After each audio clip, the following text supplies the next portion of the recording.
짠! 여러분 안녕하세요. 한잔하는 MJ입니다.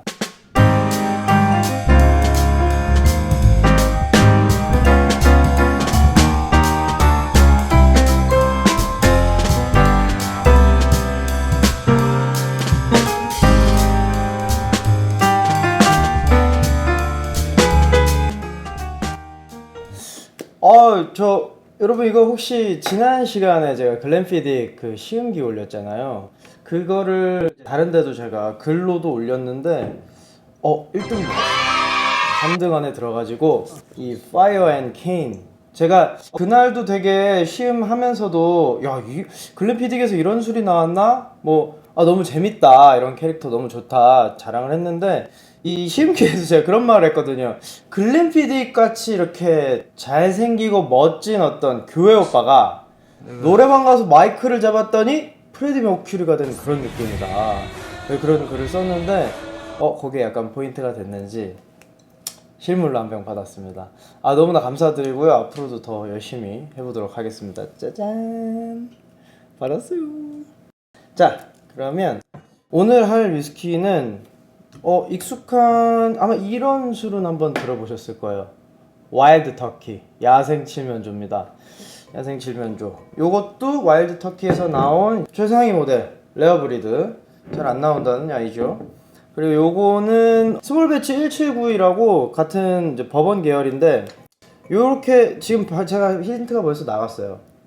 버번 위스키입니다. 아메리칸 위스키죠. 옷도 오늘 약간 좀 서부 개척시대 그런 느낌으로 한번 입어봤는데, 그냥 보통 우리가 위스키 공부를 하거나 다른 데서 이야기를 듣거나 시음회를 한다거나 이럴 때는 항상 그 스카치 위스키를 중심에 놓고 시작을 하게 되거든요. 아무래도 아일랜드, 스코틀랜드 이런 곳들이 워낙에 위스키의 종주국이기도 하고, 만들어진 곳도 그렇고 지금도 너무나 거기서 많은 위스키들이 나오고 있는데, 오히려 우리가 데일리로 평소에 즐기기에는 이런 술들이 괜찮지 않나 싶어요. 요거 저렴하게 사시면 한 45,000원, 마트에서도 가끔 팔더라고요. 마트에서 이 101 프루프 말고, 이 프루프에 대해서도 제가 좀 이따 설명을 드릴 텐데, 101 말고 81이라고 40.5도 알코올 도수가 40.5%인 위스키가 있고, 지금 보시는 거는 도수가 꽤 돼요. 50.5도입니다. 근데 이게 도수도 재밌고 이 와일드 터키에 대해서도 이야기할 것도 많은데, 그건 다음 시간에 제가 한번 제대로 파보겠습니다. 나머지 술들도 평소에 즐기기에는 제법 훌륭해요. 보통 버번은 무슨 미국의 그런 아저씨들이 먹는 위스키라고 생각들 하시는데 그렇지 않아요. 만드는 방식이 좀 다르고 들어가는 재료가 좀 다를 뿐이지 나름 역사와 전통이 있는 술들입니다.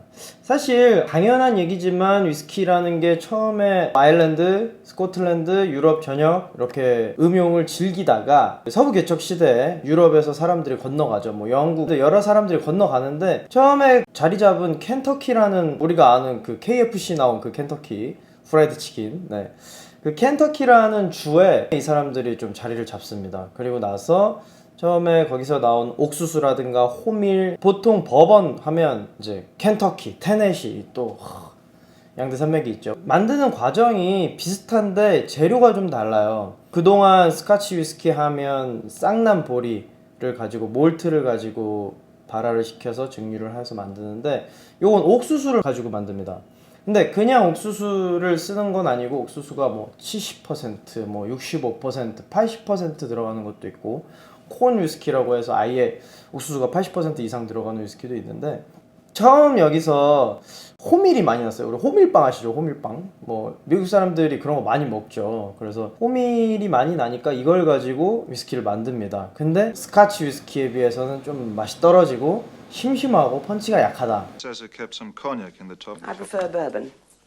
Might have had access or authority. 네, 그래도 그때는 사람들이 만들기가 수월하고 재료가 풍부하니까 그걸 많이 썼는데, 시간이 지나면서 점점 옥수수의 생산량도 늘어나고 옥수수를 넣으니까 단맛이 나요. 그죠? 우리 옥수수 많이 씹으면 단맛이 나잖아요. 아무래도 옥수수를 이용한 위스키가 좀 더 득세를 합니다. 1800년대 중후반부터 1900년대 들어서면서까지 계속 버번 위스키도 나름의 이제 명맥을 유지를 하는 거죠. 그러던 차에 1920년대 들어서 금주령이 실시가 됩니다. 미국에서 물자가 부족하고 술을 사람들이 너무 많이 먹으니까 금주령을 실시를 하는데, 그렇다고 우리 인류가 어떤 인류입니까? 우리가 어떤 민족입니까? 무조건 술을 찾아서 만들어서 먹었죠. 그때 이제 위스키를 밀매를 해요. 술을 스코틀랜드에서 들여오는 것들도 여기서 만드는 것들도 밀매를 하는데, 몰래 만들어 팔다 보니까 밀주처럼 된 거죠. 근데 여기서 우리가 아는 알 카포네가 등장합니다.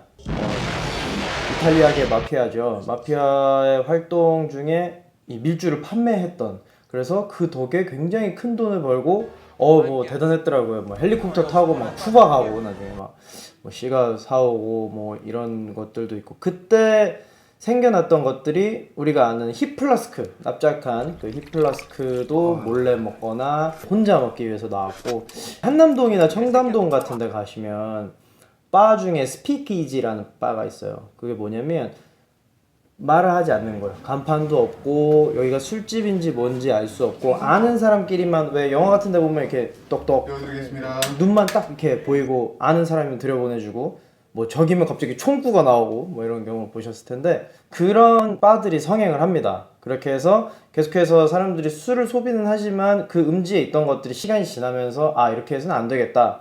결국에는 세금이라던가 이런 문제 때문에 주세가 전 세계 어디나 이슈거든요. 그래서 결국에는 이게 양지로 나오면서 미국 내에서는 정말 남녀노소 가리지 않고 샷잔으로든 이렇게 스트레이트로든 다양한 방식으로 위스키를 즐기게 됐던 그런 일들이 있었죠.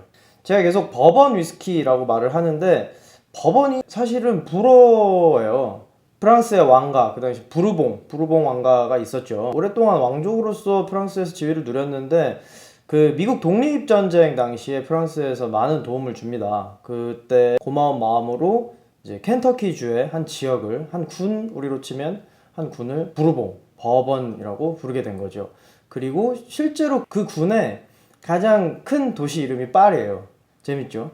그래서 버번 위스키, 아까 잠깐 말씀드렸지만 테네시 위스키, 이렇게 여러 가지로 나뉩니다. 그 안에서도 기준도 생기고, 사실 버번 위스키도 기준이 있어요. 옥수수가 51% 이상 들어가야 되고, 반대로 라이 위스키 같은 경우는 이제 호밀이 51% 이상, 그리고 테네시 위스키 같은 경우는 마지막에 만드는 과정이 거의 비슷한데, 옥수수가 들어가고 뭐 이런 과정은 비슷한데, 마지막에 단풍나무로 한번 거릅니다. 단풍나무 필터를 이용해서 뭐 그런 식으로, 그렇게 조금 더 고급스러운 위스키가 나오겠죠. 그래도 뭐 모두가 대중적으로 사랑받는 그런 위스키입니다. 아까 잠깐 말씀드렸는데, 이런 거 미국에서는 $20, $25 굉장히 싸죠. 한 병에. 이 레어 브리드 같은 경우도 우리나라에서 8만원, 85,000원, 우리 요거는 45,000원. 뭐 요것도 비슷한 금액대에 구할 수 있는데, 사실 위스키 한 병에 4만원에서 8만원, 저는 굉장히 아름다운 가격이라고 생각해요. 이 정도 가격이면 뭐 이렇게 부담 없이, 지금 다 3병이죠? 네, 요 두 개는 갖고 있던 거고, 요거는 제가 샀어요, 그냥. 네, 너무 이 버번 위스키의 매력이 또 있기 때문에, 영화 같은 데 보면 스카치 위스키도 나오지만 버번 위스키를 딱 한잔하는 그런 장면들이 있죠. 어떤 위스키를 어떻게 사면 좋을지에 대해서 설명을 드리려고 해요. 요 두 개 정도는 사실 그렇게 당장 뭐 유명하거나 뭐 입문하기에는 이 친구보다는 이 친구랑 이거 많이 보셨죠? Maker's Mark. 아예 이렇게 밀랍으로 이렇게 봉인하는 그런 또 매력이 있는 위스키 중에 하나인데, Maker's Mark, 와일드 터키, 그리고 또 하나 버팔로 트레이스라고 있어요. 그 버팔로가 그려져 있는 그런 세 가지 위스키가 보통 제가 버번으로 추천드리는 입문하기 좋은 위스키 중에 세 개를 꼽는데, 아쉽게도 메이커스 마크나 버팔로 트레이스는 사실은 일본 소속으로 넘어가 있습니다. 아메리칸 위스키긴 하지만 뭐 빔 산토리라든가 아니면 버팔로 트레이스 같은 경우는 기린 소속이에요.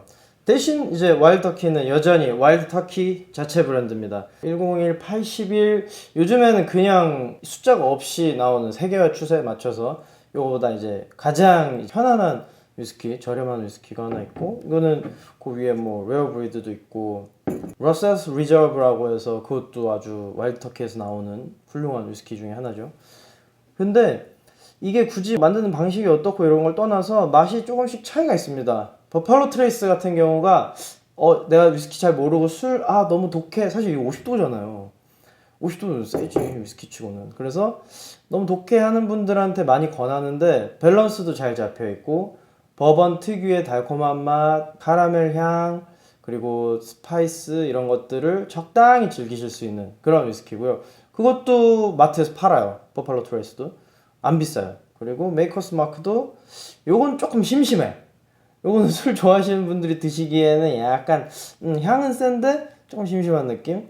와일드터키는 와일드합니다 진짜. 그래서 요거는 드셔보신 분들이 다들 좋아하시는데 이제 처음 드시는 분들은 조금 부담스러울 수 있어요.